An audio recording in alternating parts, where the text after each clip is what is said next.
Every time I watch a horror movie, there's always that one scene where someone is running full speed from the killer and they either trip over an imaginary wire or they just don't even run at all. They just don't even react. They're just like, okay, this is my fate because it fits the script. And honestly, hey, I mean, that's what kind of makes these movies pretty entertaining because the people get killed. But today I wanted to put myself up against these horror slashers to see if I could survive them or not. So without further ado, let's get right into the news.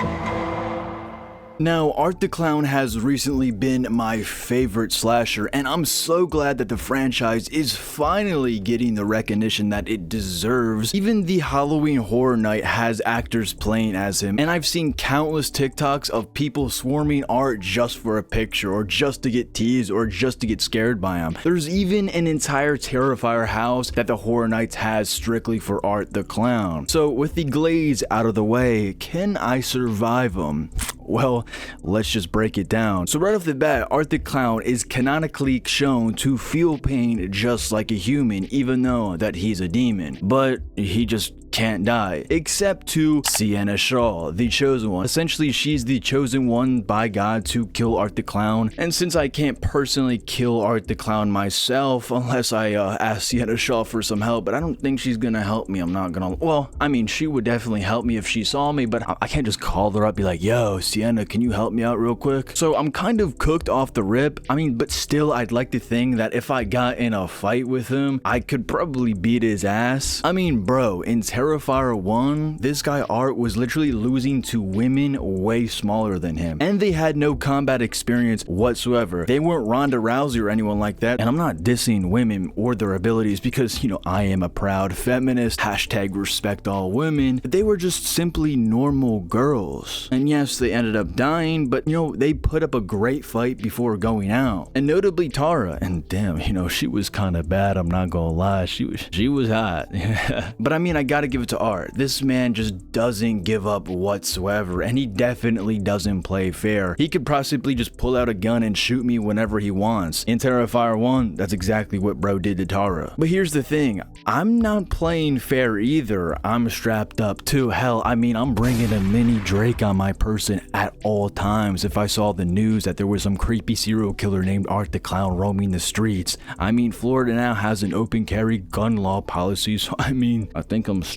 For the argument's sake that I do get caught, yeah, well, I'm dying 100%. Art's killing methods are so disgustingly brutal that you'd wish that you were dead. And he also has this supernatural ability to keep you alive while he tortures you. So, like, bro, if you get caught by him, honestly, bro, I don't even know what to say. You're just done for. But all in all, I feel like I'm surviving Art the Clown. Like, the moment that I shoot him, you could kind of just saw up all his pieces into 9 like Dexter and just throw his body into the ocean. I mean, could that possibly work? But I mean, I won't be so cocky, and I'll be honest, I won't get out unscathed, though I feel like I would be definitely traumatized and would be bruised in the process. But yeah, I'm surviving Art the Clown. And next we have the Mogger himself, Patrick Bateman. Now you might think Patrick Bateman would be the easiest character on this list, right? I mean, to be honest, now since I am the channel that does a lot of character versus debates, Patrick Bateman usually loses 99.99% of the time against other fictional serial killers. But if you put Patrick Bateman up against some normal person like me in real life, I mean, like, that's kind of hard because these fictional serial killers are all like really intelligent. They're all trained in some form of martial arts. And for this scenario, we're talking about movie Patrick Bateman, and let's pretend that all the killings in the movie were actually real, even if they weren't. So this man essentially goes around killing people without anybody noticing. I don't know how that's possible at all. He's basically got this like cartoonish luck. Like, he can literally chase down a hooker while basically naked, covered in blood, with a chainsaw cocked back, and it's simultaneously while he's running through his apartment complex. Like, how does nobody hear the screams? Oh, and also that loud ass chainsaw. Like, if he pulled up on me in real life, he could get me anywhere. He doesn't care, and on top of that, he's rich. So if he wants to find me, he will. And if I tried to run, he could pull up in like a Lamborghini or something. And also, this guy's fast. This guy does his cardio. I mean, if you've seen the movie, this guy works out. He's fit. His cardio is better than mine, man. I don't really do cardio. I just lift weights, really. And I don't know if Patrick has any like formal combat skills, since he never really shows them, or they aren't really talked about in the movie as well. And I don't have combat training either, so it really comes down to who's stronger. And I think I might have the height advantage, but he weighs more than me and he's stronger than me. So it's basically like a street fight. If two people aren't, experiencing any combat, it's usually the guy with the most weight that usually wins. Since I am taller, I could, keep my distance and throw a few jabs and stuff like that. So honestly, with Patrick Bateman, I feel like it would be 50-50 as well.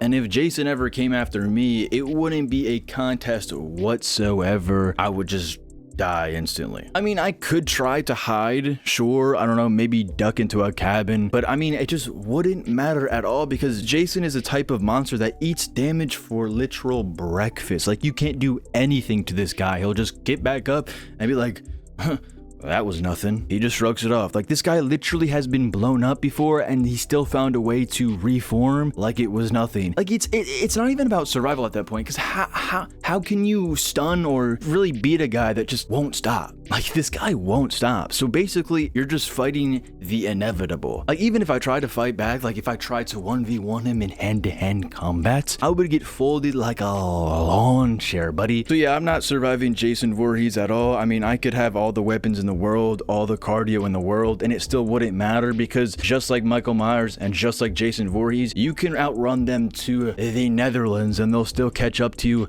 by walking.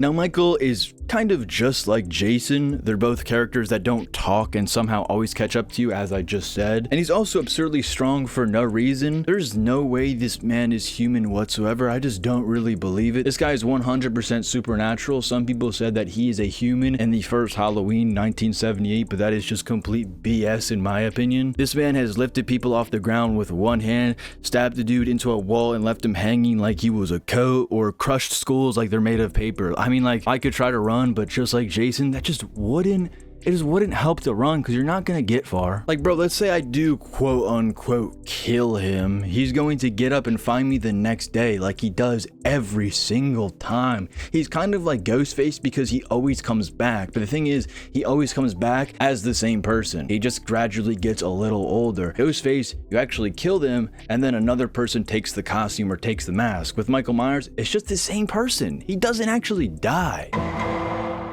Now we got Ghostface. Now let's just say for Ghostface that there's only one version of him, because I know there's always a sequel and I know they always come back. Let's just say in this sake there's no sequel, it's just Billy and Stu, because it just makes it more easier. So let's start with Billy. He's basically the mastermind of this entire little, whatever it's called. And I guess you could call him smart, but he's still really unhinged. And that dude has major main character syndrome. Like I'm talking about major main character syndrome. He's always trying to act like he's 10 steps ahead of everyone. And he's not. He's really not. And then you got Stu. He's essentially like Billy's hype man, and he's weirdly goofy for someone who just helped plan multiple murders. I would say they're pretty dangerous, sure, because it is a 2v1 in this scenario, but they're just also very emotional and they're just cocky. They love the performance of being Ghostface more than the actual killing, and that's when, they actually slip up. Like, if I got a call from Ghostface and I realized it was these two, actually, I wouldn't even have to realize that it's Ghostface. If some random person called me in a creepy voice, I'm not playing their game whatsoever. I'm hanging up the phone and I'm ready for whoever comes in that house. Like, I'm immediately strapping up and calling the cops at the same exact time. And the moment one of them tries that dramatic slow walk into the room move, boom, I'm shooting them for breaking and entering into my house with an all-black Scream costume on, because I mean, like, that's obviously self-defense, right? And again, their biggest weakness is that they toy with people too much. They want you scared. But I mean, that just gives me time to think.